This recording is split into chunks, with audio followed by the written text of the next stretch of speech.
About 3 weeks ago I got this catalog in the mail. It's from South Puget Sound Community College, and they've got continuing education programs. Anyway, I saw this in here for a beginning watercolor class. It's $129, and I was thinking about taking it, and I got a refund on my property taxes. And how much was it? It was exactly $129. So I thought, you know what? I'm taking that class.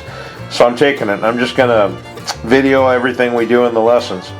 We just had our first class the other night. He gave us a couple of sheets of watercolor paper, about 2.5 to 3 feet of this tape to tape it down with, and a really fine looking piece of plywood right there. So what I'm going to do today is I've got my assignment for the next class is I've got to stretch 2 pieces of paper onto said board, one on each side.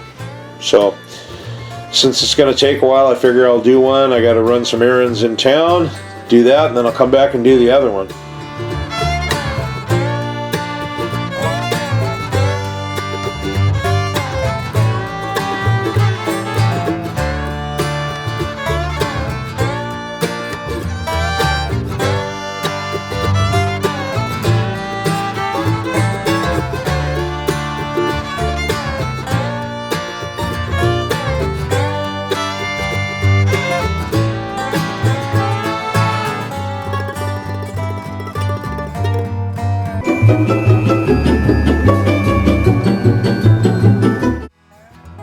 Just got back from class number 2 in this beginning watercolor course, and this was one of the lessons tonight. The triangles are the primary colors. That's the only colors we've got. You can see right here on this fine high-end student grade palette with student grade ink on it that we only have 4 colors. We got red, yellow, blue, and Payne's gray, which is painful. No, it's not.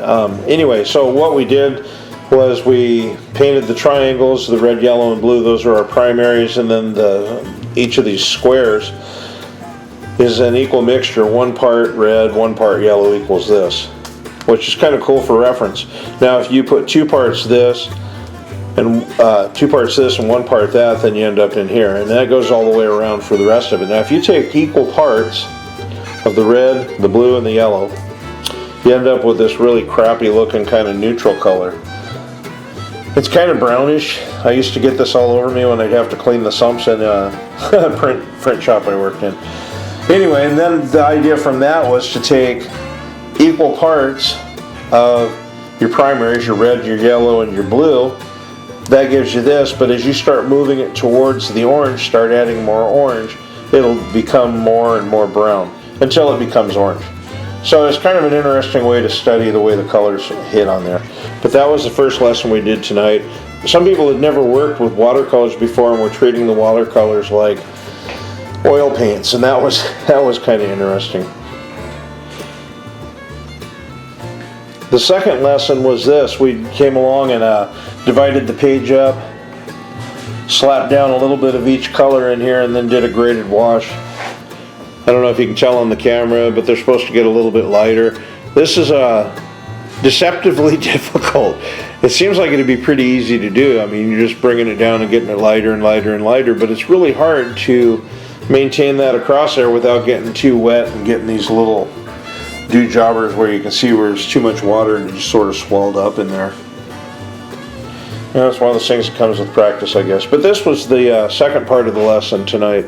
I think next week we're going to do a monochromatic still life, which I thought we were doing this week, so either way I'm kind of stoked about doing that. So anyway, that's what you get for your second day of watercolor class.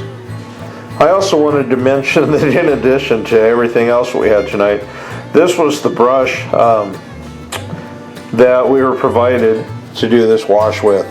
This is a terrible brush. It doesn't hold any paint in it at all, hardly. It's really hard. Once you get it charged, I mean, you can get down about this far and it's pretty much dying. So yeah, I don't know. It says it's a Dick Blick Scholastic. It's probably a $3 brush. Something you give to some kids in middle school. I know a young lady, I might give it to you.